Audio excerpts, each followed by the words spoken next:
देव जीवन धार कम, देव धर्म पर्वत कम, देव जीवन धार कम, देव धर्म पर्वत कम, सर्वहित संवाद कम, सर्वहित संवाद श्री गुरु नमामि हम। देव ज्योति प्रकाश कम,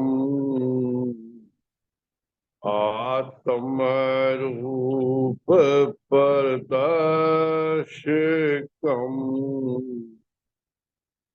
देव ज्योति प्रकाशकम, आत्म रोग प्रदर्शकम, आत्म पात प्रदर्शकम, आत्म क्षेम प्रदर्शकम श्री गुरु नमामि हम। देव ज्योति प्रकाशकम,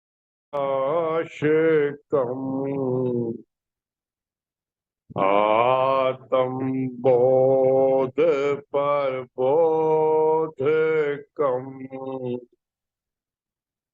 देव ज्योति प्रकाशकम, आत्म ज्ञान प्रबोधकम, सत्य धर्म प्रबोधकम, देव धर्म प्रबोधकम श्री गुरु नमामि हम। देव तेज प्रकाशकम, नीच राग विनाशकम, देव तेज प्रकाशकम, नीच घृणा विनाशकम, सत्य मोक्ष प्रदायकम, सत्य मोक्ष प्रदायकम श्री गुरु नमामि हम। देव तेज प्रकाशकम, उच्च भाव उत्पादकम, देव तेज प्रकाशकम, उच्च राग उत्पादकम, उच्च रूप विकासकम, उच्च रूप विकास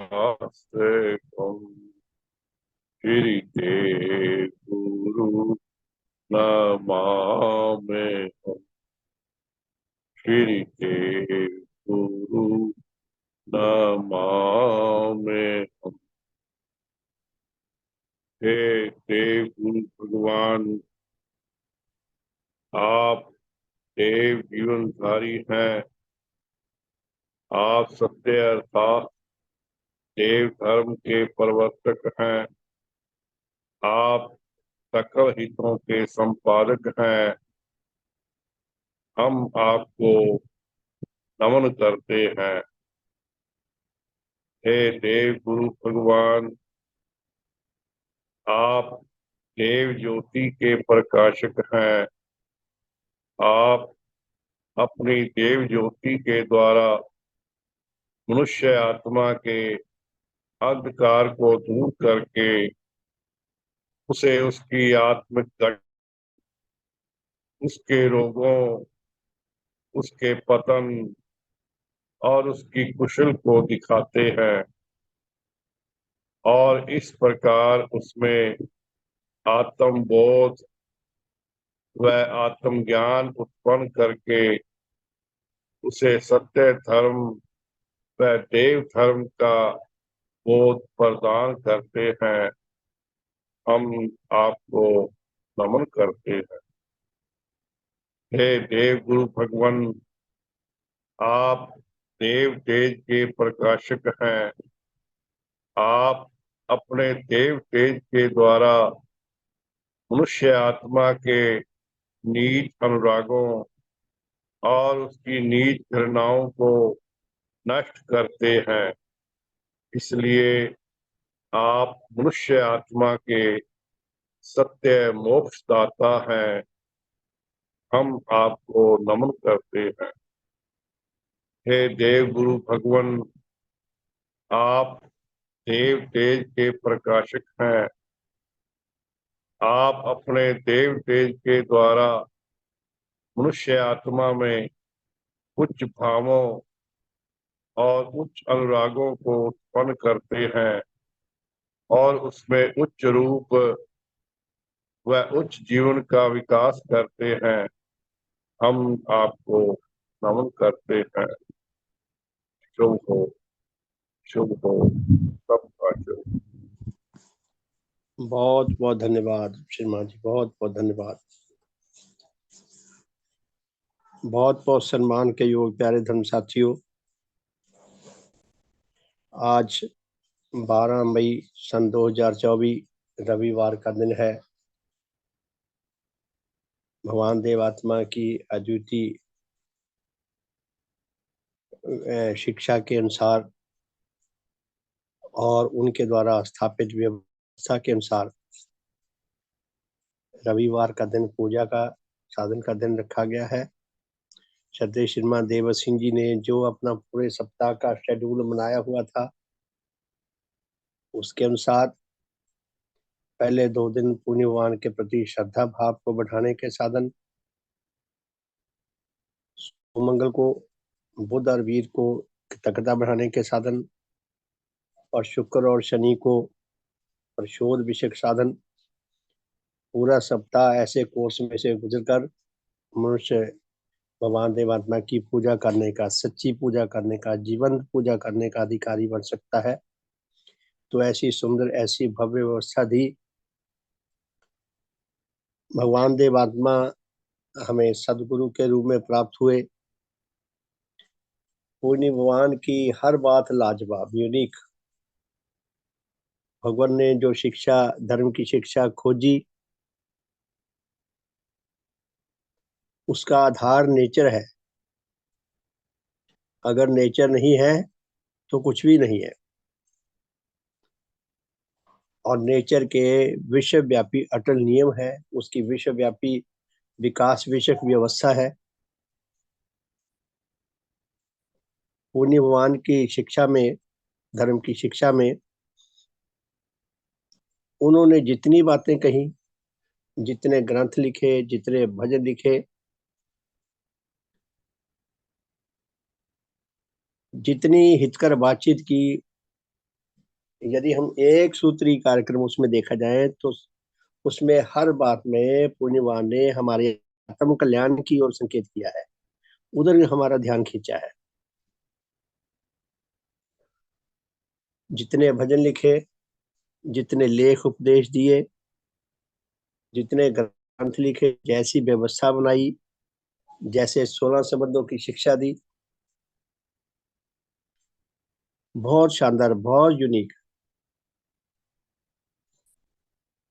भगवान से पहले और भगवान के बाद अभी तक शायद किसी मठ में संबंधों की महिमा, संबंधों के बारे में शिक्षा नहीं दी गई, या दी गई है तो बस थोड़ा सा टच ही किया है। पूज्य भगवान ने अपनी अद्वितीय धर्म शिक्षा में संबंधों की महिमा को सबसे बढ़कर बताया है। हम सबका जन्म संबंधों के कारण होता है। सबसे बड़ी हमारी स्थायी सार संबंधी है प्रकृति माता, नेचर। अगर नेचर ना होती तो हम भी ना होते, हमारा जन्म ही नहीं होना था, हमारी रक्षा नहीं होनी थी, हमारा विकास नहीं होना था, हमारा भला नहीं होना था, हमें जो सुख प्राप्त है वो नहीं मिलने थे, जो सुविधाएं मिल रही हैं वो नहीं मिलनी थी, और हमें जो जीवन का इतना बड़ा लक्ष्य मिला है वो नहीं मिलना था। उस लक्ष्य पर चलने के लिए इतने अच्छे प्यारे धर्म संबंधी नहीं मिलने थे, ऐसी अद्वितीय धर्म शिक्षा नहीं मिलनी थी, ऐसा अद्वितीय धर्म समाज नहीं मिलना था, ऐसे व्रत नहीं मिलने थे, ऐसे साधन नहीं मिलने थे। तो पुण्यवान ने नेचर को आधार बनाकर शिक्षा दी, जो सार गर्भित है, जो स्थायी है, जो परमानेंट है, और समय के साथ साथ और विकसित होने के लिए है। पुण्य भगवान ने हमें वैज्ञानिक विधि दी। वैज्ञानिक भी तभी सफल हो पाती, तभी सफल हो सकती है जब नेचर के विश्वव्यापी अटल नियम पूरी दृढ़ता के साथ सदा सदा से डटे हुए हैं। ऐसा नहीं कभी 2 और 2 5 हो गए, कभी 2 और 2 3 हो गए। अगर ऐसा होता तो वैज्ञानिक विधि भी कुछ ना कर पाती, जांच पड़ताल होनी ही नहीं थी, कभी कोई परिणाम निकलता, कभी कोई परिणाम निकलता। और पूज्य भगवान ने जो हमारे लिए अद्वितीय लक्ष्य रखा है, भगवान ने कितनी कृपा की है अपने अद्वितीय देव रूप के संबंध में हमें इतनी महिमामयी शिक्षा प्रदान करके। अभी हमने देव स्तोत्र सुना, 4 5 छोटे छोटे पदों में पूज्य भगवान की अद्वितीयता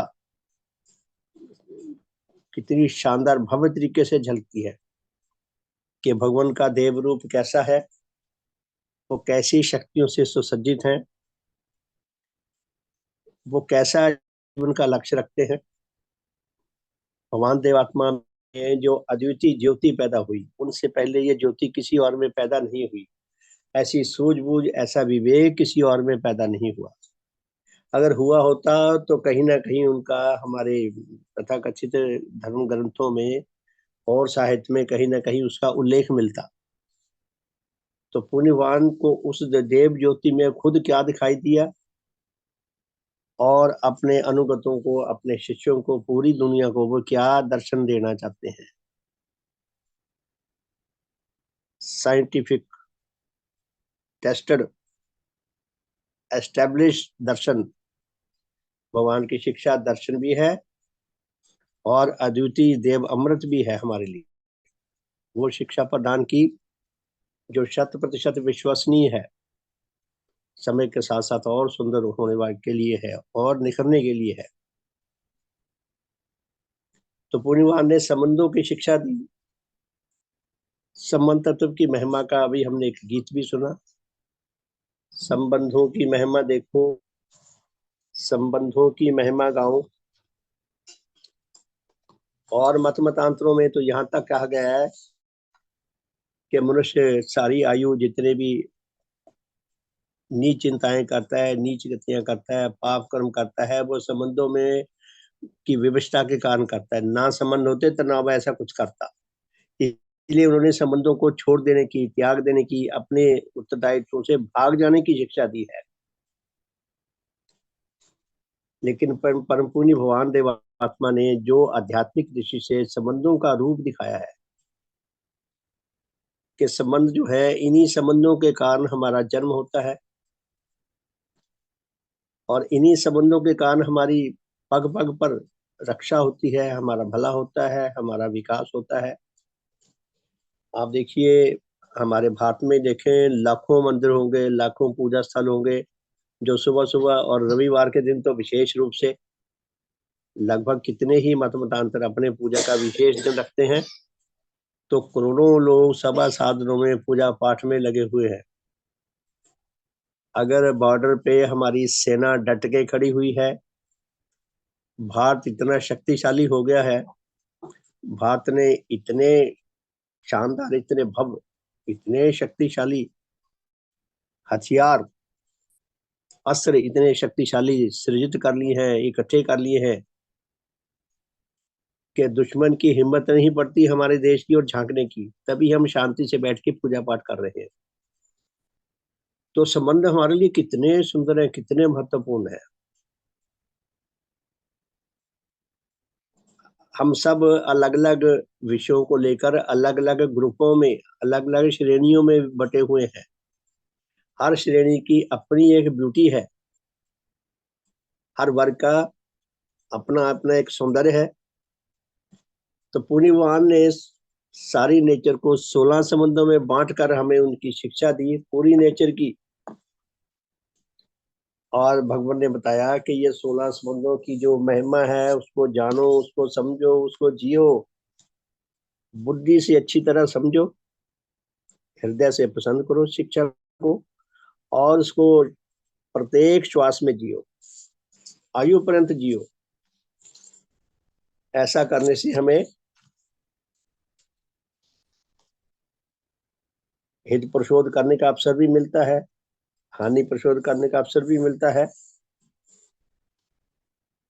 उपकार स्मरण करने का अवसर भी मिलता है, अपने संबंधों को मीठा, सुमधुर, गाढ़ बनाने का अवसर भी मिलता है, और हम और अधिक उनसे सहायता पाने के अधिकारी बनते हैं। परम पुण्य भगवान देवात्मा की देव संवेदनाएं कितनी सूक्ष्म है, कितनी अद्वितीय हैं, काश हमें उनकी समझ आ सके। प्रत्येक संबंध को भगवान देवात्मा ने कितना सूक्ष्मता से लिखा है। शिष्टाचार की मैंने बहुत सारी पुस्तकें पढ़ी हैं, आप सब ने भी पढ़ी होगी, लेकिन जितना सुंदर सौंदर्य भरा हुआ है देव शास्त्र खंड 4 में, देव शास्त्र खंड 4 में क्या है, शिष्टाचार की शिक्षा है। और पुण्य भगवान का दृष्टिकोण कितना यूनिक है। सारी दुनिया एक तरफ, अकेले देवात्मा एक तरफ। भगवान ने कहा है कि हमारे संबंध हमारे उपकारी हैं, हम उस संबंध को, उस श्रेणी को जाने समझे, और उसमें हम कहाँ स्टैंड करते हैं ये जाने समझें, और जो हमारे अंदर कमियां हैं उनको निकालने का प्रयास करें, ताकि हमारे संबंध मीठे बने, प्रगाढ़ बने, और हमें सच्चा आत्म कल्याण लाभ होता रहे। तो भगवान देवात्मा ने संबंध तत्व की जो शिक्षा दी है, उसमें से आजकल स्ववंश के संबंध में पाठ और विचार के साधनों के दिन चल रहे हैं। तो समय, जितना समय मिलता है उसके अनुसार हम भगवान की देव संवेदनाओं को समझने का प्रयास करेंगे, और हमारी भूमिका क्या है, क्या होनी चाहिए, उस पर विचार करने का प्रयास करेंगे। तो स्ववंश के संबंध में भगवान देवात्मा क्या फरमाते हैं। देखिए, भगवान ने प्रत्येक संबंध के बारे में जो शिक्षा दी है उसको श्रेणीबद्ध किया है, उनकी भी छोटी छोटी उप श्रेणियां बनाई है। तो पहले जो आदेश है, 2 आदेश, यह है संबंध बोध के विषय में, कि जिस संबंध के विषय में हम पाठ विचार के साधन कर रहे हैं, उनके साथ हम अपने संबंधों का गहरा ज्ञान पाएं और बोध पाएं, व्यवहारिक ज्ञान पाएं। तो भगवान क्या लिखते हैं स्ववंश के संबंध में, स्ववंश यज्ञ साधन करता प्रत्येक पुरुष और स्ववंश यज्ञ साधन करने वाली प्रत्येक महिला अविवाहिता अपने पिता से ऊपर के सब वंशी जनों और अपने ताया ताई, चाचा चाची, भाई भावजा तथा उनके प्रत्येक नर और अविवाहित नारी संतान के साथ अपने संबंध को अनुभव करता हो व करती हो। हमारा वंश हमारी शक्ति है। वो कहते हैं कि यूनियन इज स्ट्रेंथ, एकता में बल है। तो जिस हम गठन में जुड़े हुए हैं, हम उसी गठन को काटते रहें, उसी पे तलवारें चलाते रहें।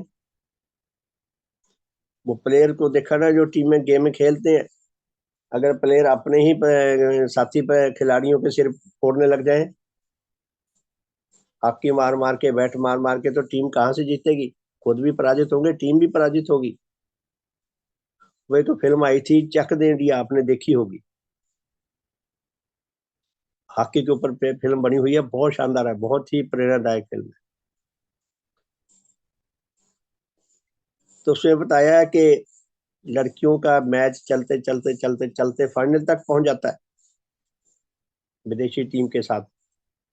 तो जैसे उनके उन्होंने अपना व्यवस्था बनाई हुई है, रात को दोनों टीमों की एक सामूहिक पार्टी होती है।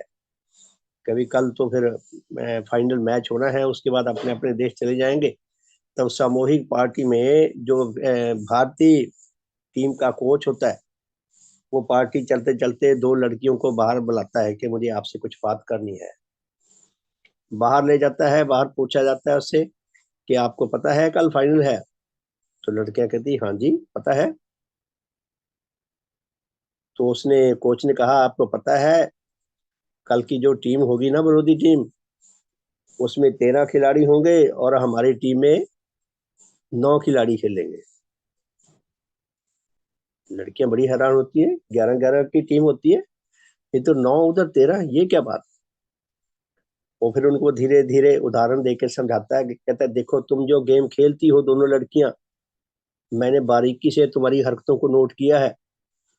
तुम लोग एक दूसरे को पास नहीं देती, टीम स्पिरिट से मिलकर नहीं खेलती, सहयोग से नहीं खेलती, इसलिए तुम दोनों उनकी फेवर में खेल रही हो, तुम्हें पता हो या ना पता हो। अगर तुम ऐसे ही खेलती रही तो तुम्हारी टीम कल डेफिनेटली हारेगी और विरोधी टीम जीत जाएगी। तो खैर जैसी फिल्म है, बड़ी प्रेरणादायक फिल्म है कि वो लड़कियों को समझ आ जाती है, तो वो रज के खेलती हैं और बिल्कुल लास्ट बॉल पे जाकर वो मैच का परिणाम निकलता है। बड़ी प्रेरणादायक फिल्म है, लेकिन शिक्षा बड़ी शानदार मिलती है कि हम जिस भी टीम में हैं, हम टीम स्पिरिट से खेल रहे हैं। यानी कि हम सारी टीम के लिए खेल रहे हैं, सारी टीम के साथ पूरे सहयोग से खेल रहे हैं। तो पुण्य भगवान हमारे अंदर ये टीम स्पिरिट दिखाना चाहते हैं। तो क्या फरमाते हैं कि स्ववंश यज्ञ साधन करता प्रत्येक पुरुष और स्वंश यज्ञ साधन करता प्रत्येक अविवाहित महिला बच्ची के लिए अपने माता पिता से ऊपर के सब वंशीजनों और अपने ताया ताई, चाचा चाची, भाई भावजा और उनके प्रत्येक नर और अविवाहित नारी संतान के साथ अपने संबंध को उसकी गहराई से महसूस करें कि ये मेरे हैं, हम इनके हैं, ये हमारे हैं। संबंध का बोध महसूस करें, बोध पाए संबंध का कि इनके बिना मैं जीरो हूं। आजकल गेहूं मार्केट में आ रहा है खूब, वो कई बार ट्रालियां निकलती हैं, सड़क पे जब घूमने जाते हैं तो देखते हैं कि वो गेहूं की ट्रालियां निकलती हैं, सैकड़ों ट्रालियां निकलती हैं भर भर के गेहूं की। वो कुछ गेहूं कई बार ट्रालियों से लीक होकर सड़क पे गिर जाती है थोड़ी थोड़ी। वही दाना जो लाखों रुपए का बिकता, वो सड़क पर गिर जाता है, वो दूसरी गाड़ियों के, दूसरे हैवी व्हीकल के नीचे आकर पिस जाता है, वो किसी का नहीं रहता। उसी तरह जो टीम से अलग हो जाता है या जिसको टीम से अलग करना पड़ता है, वो बहुत हानि में रहता है।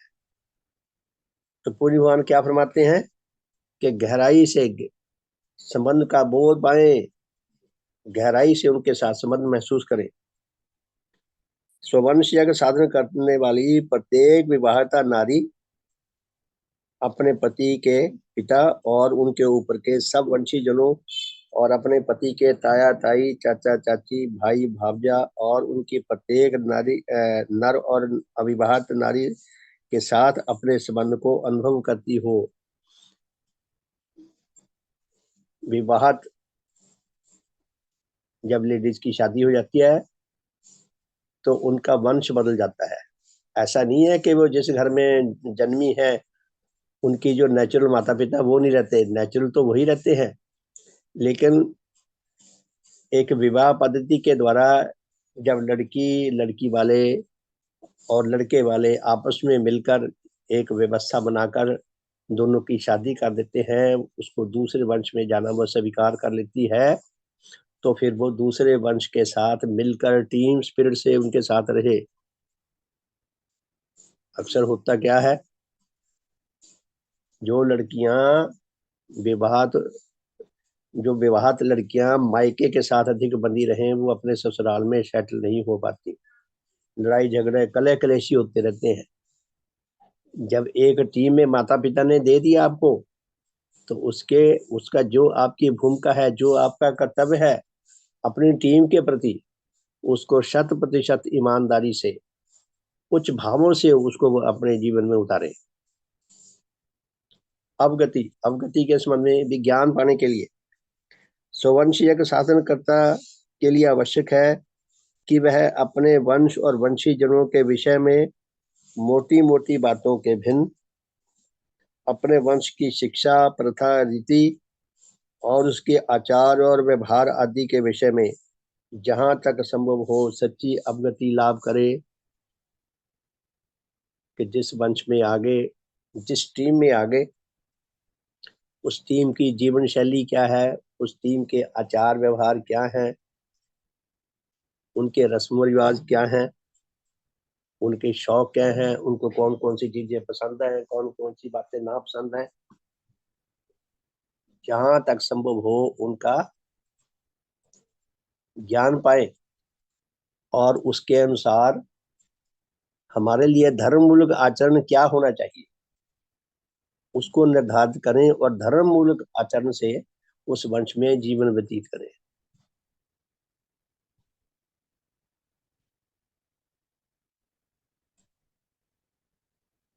प्यारे धर्म साथियों,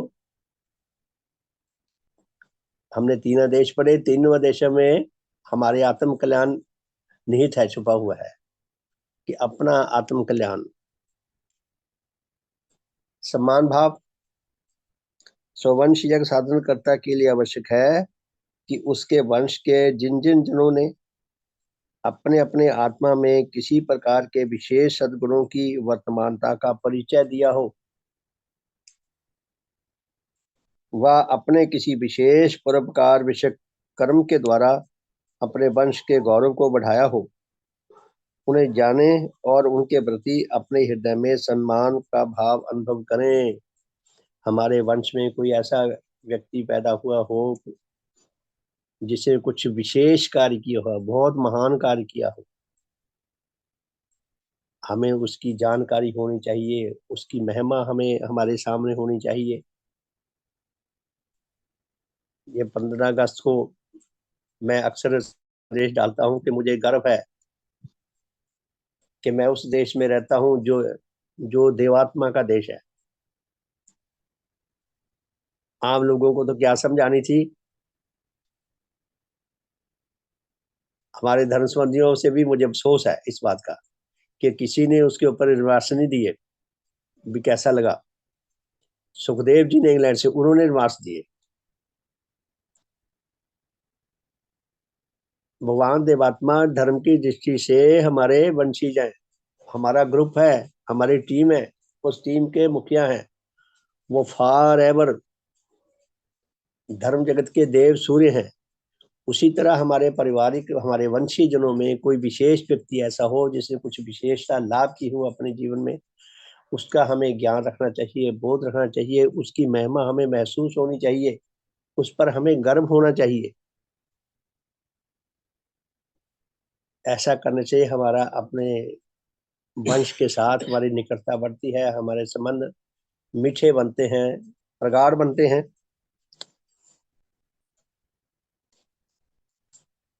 तो भगवान क्या फरमाते हैं कि वंश यज्ञ साधनकर्ता के लिए आवश्यक है कि वह कि उसके वंश के जिन जिन जनों ने अपने अपने आत्मा में किसी प्रकार के विशेष सद्गुणों की वर्तमानता का परिचय दिया हो, वह अपने किसी विशेष परोपकार विषय कर्म के द्वारा अपने वंश के गौरव को बढ़ाया हो, उन्हें जाने और उनके प्रति अपने हृदय में सम्मान भाव अनुभव करें।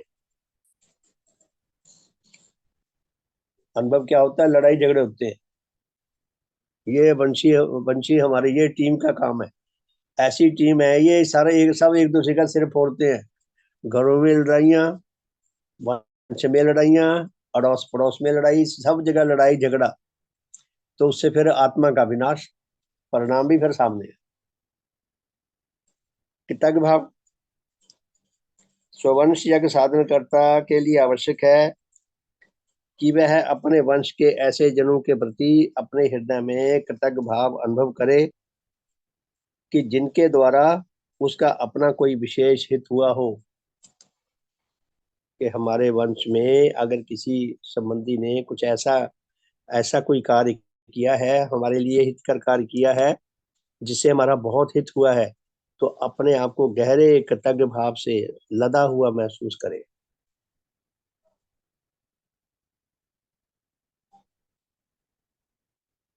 हमारा जीवन क्या है? उच्च भावों से जीना, संवेदनशील होकर जीना ही असल जीना है। जो संवेदनहीन है वो पत्थर के समान है। संवेदन शून्य जो है वो पत्थर के समान है, और संवेदनशील ही असल में जीता है।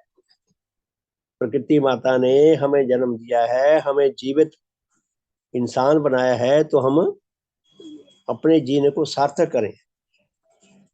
आगे भगवान क्या लिखते हैं? स्मृति रक्षा स्ववंश यज्ञ साधनकर्ता के लिए आवश्यक है कि वह योग्यता रखने पर अपने वंश के किसी सद्गुण के विचार से विख्यात जन की स्मृति रक्षा और अन्य जनों में उसके उस गुण की महिमा के प्रचार के लिए उसका जीवन चरित्र लिखे और प्रकाशित करे। कि अपने वंश में कोई ऐसा महापुरुष पैदा हुआ हो जिसके अंदर कुछ विशेष सद्गुण हो, और उसके विचार से उसने विख्याति लाभ की हो। जहां तक हो सके उनका जीवन परिचय लिखें, जीवन चरित्र लिखें। पुण्य भगवान देवात्मा ने अपने वंशी जनों के, अपने पूर्वजों के कितना जीवन चरित्र लिखा है। हम पढ़े भगवान की जीवन गाथा गाथा खंड 2 में भगवान क्या लिखते हैं? 25 गांवों में भगवान देवात्मा के पूर्वजों ने जो धन अर्जित किया था, प्रॉपर्टी थी, भगवान इस बात से क्या प्रमाणित कर रहे हैं? ब्राह्मण वंश से थे, पूजा करने वाले, पूजा के सामान पर जीने वाले पंडित नहीं थे। अपनी ईमानदारी से, अपनी मेहनत से, अपनी लगन से, अपनी योग्यता से धन अर्जित करने वाले थे।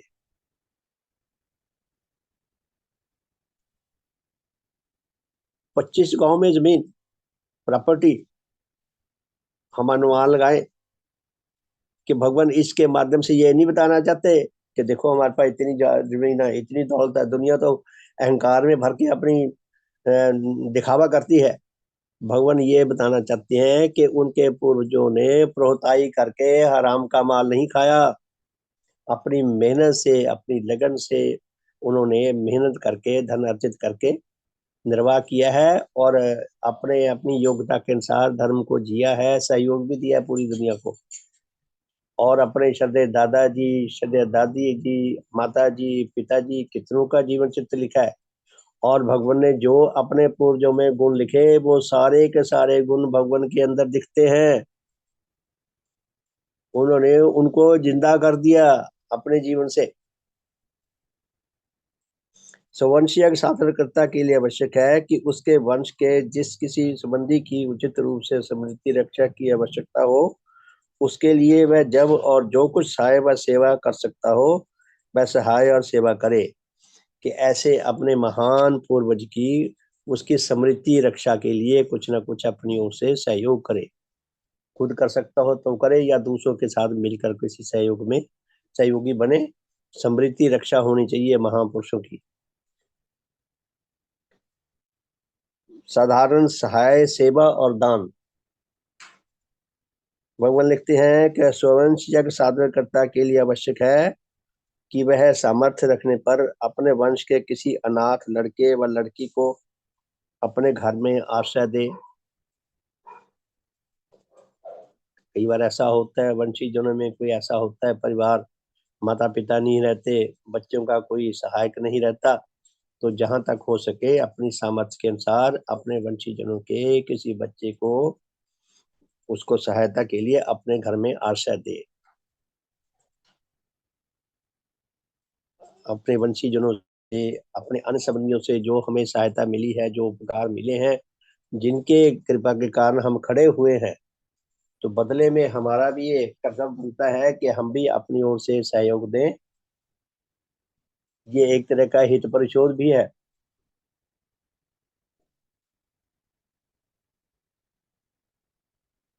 स्वंश यज्ञ साधनकर्ता के लिए आवश्यक है कि वह सामर्थ्य रखने पर अपने वंश की किसी सहाय व निराश्रित विधवा को उसकी आकांक्षी होने पर अपने घर में आश्रय दे।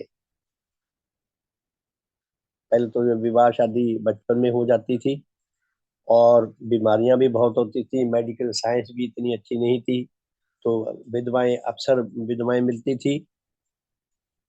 अब तो खैर मेडिकल साइंस भी बहुत तरक्की कर गई, छूत छात की बीमारियां भी नहीं रही, लेकिन फिर भी समस्याएं किसी न किसी रूप में आती रहती हैं। तो पुण्यवान कितने संवेदनशील हैं, क्या फरमाते हैं कि स्ववंश में अगर कोई ऐसी महिला जो निराश्रित है, जो विधवा है, अब वो चाहती है कि मुझे कोई अपने घर में आश्रय स्थान दे दे, तो जहां तक हो सके उसको अपने पास आश्रय स्थान दें और उसकी जिस जिस प्रकार से न्यायमूलक सहायता कर सकते हो, संवैधानिक तरीके से न्यायमूलक जो जो सहायता कर सकते हो वह सहायता, और उसको स्त्री संबंधी पवित्रता की भली भांति रक्षा करें, उसकी हर प्रकार से सहायता करें, उसके लेडीहुड की रक्षा करें। प्यारे धर्म साथियों, भगवान देवता कितनी सूक्ष्मता से ले जाते हैं विषय को, कितने संवेदनशील है, कितना सौंदर्य झलकता है पुण्यवान का इसमें। तो मैं अगले आदेश को पढ़ता हूँ, आदेश बहुत है, समय इतना नहीं है। आत्मिक परिवर्तन।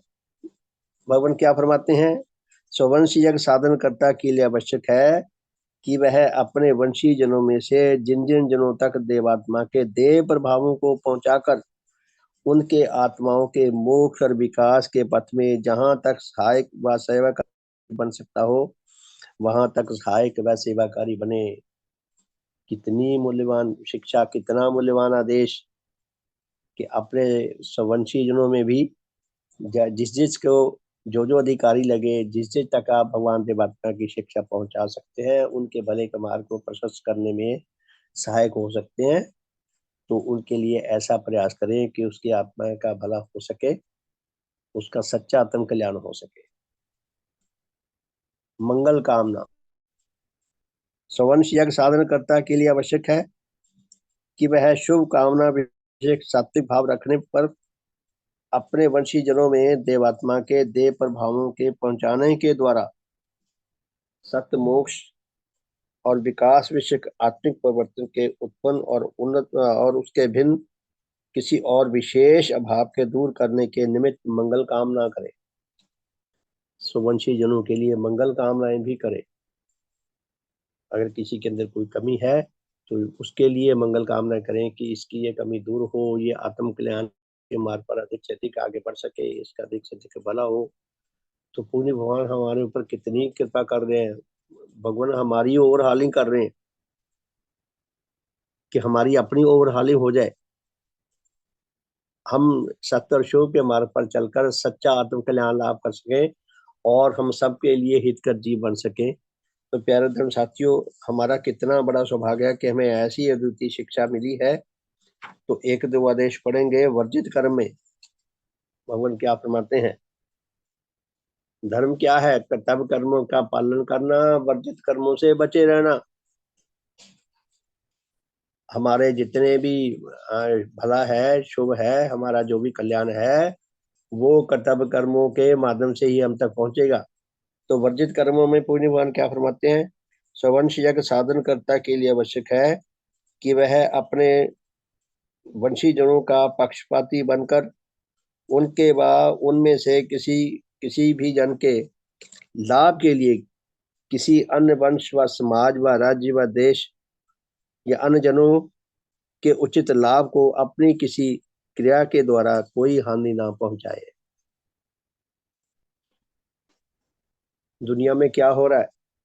राजनीति तो बहुत ही घृणित खेल है। राजनीति शब्द तो बहुत सुंदर है कि राज्य को सुंदर ढंग से, सुचारू ढंग से चलाने की जो नीति, जो विधि, उसे कहते हैं राजनीति। लेकिन राजनीति के नाम पे होता क्या है?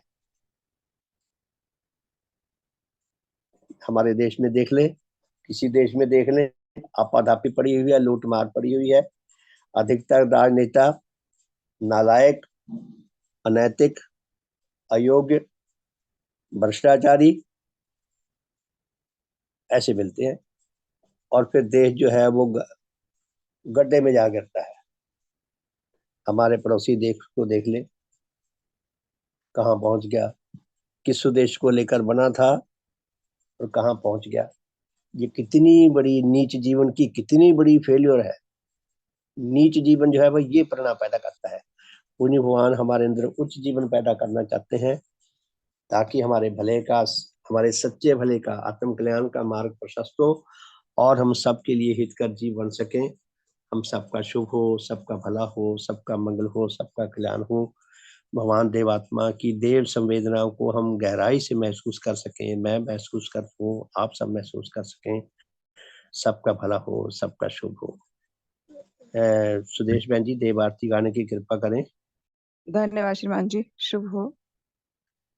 जय जय देव गुरु, जय जय देव गुरु, जय सत और शुभ अनुरागी, जय देव रूप धारी, गुरुदेव रूप धारी, सत और शुभ के तू, सत और शुभ के हेतु, एक अतुल त्यागी, जय जय देव गुरु, जय मिथ्या और अशुभ संग, अतुल युद्ध करता, गुरु अतुल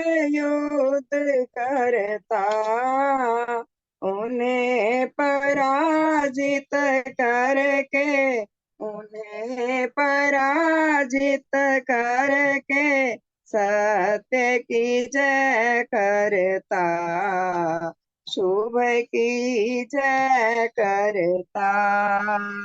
जय जय देव गुरु, जय देव ज्योति से पूरण, जय देव ज्योति दाता, गुरुदेव ज्योति दाता, आत्म तिमिर के हरता, आत्म तिमिर के हरता, आत्म ज्ञान दाता, जय जय देव गुरु, जय देव तेज से पूरण, जय देव तेज दाता, गुरुदेव तेज दाता, नीच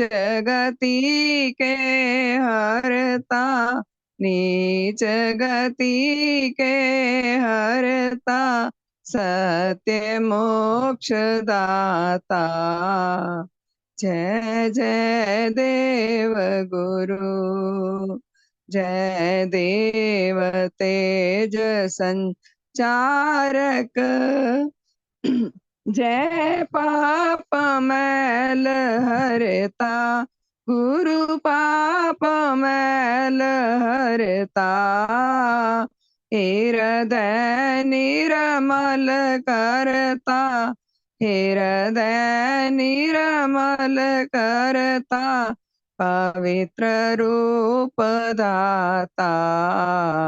जय जय देव गुरु, जय उच्च भाव उत्पादक, जय उच्च गति दाता, गुरु उच्च गति दाता। पूर्ण आत्म विकासक, पूर्ण आत्म विकासक, आत्मिक बलदाता। जय जय देव गुरु, जय सकल सत्य के पोषक, जय सब मिथ्या हरता, गुरु सब मिथ्या हरता। सकल हितों के साथी, सकल हितों के साथी, समुचित सुखदाता। जय जय देव गुरु, जय जीवन रस संचारक, जय अमृत दाता, गुरु जय अमृत दाता। आत्म पतन के नाशक, आत्म पतन के नाशक, जय जीवन दाता। जय जय देव गुरु, जय एक उपास्य सबों के, जय आत्म तत्व ज्ञाता, गुरु आत्म तत्व ज्ञाता। सत्य धर्म के शिक्षक, सत्य धर्म के शिक्षक, पूर्ण हित करता। जय जय देव गुरु, जय अतुल दान के दाता। जय देव रूप धारी, गुरुदेव रूप धारी। दान तुम्हारा पाकर, दान तुम्हारा पाकर, धन्य हो नर नारी। जय जय देव गुरु, जय अतुल दान के दाता। जय देव रूप धारी, गुरुदेव रूप धारी। दान तुम्हारा पाकर, दान तुम्हारा पाकर, धन्य हो नर नारी।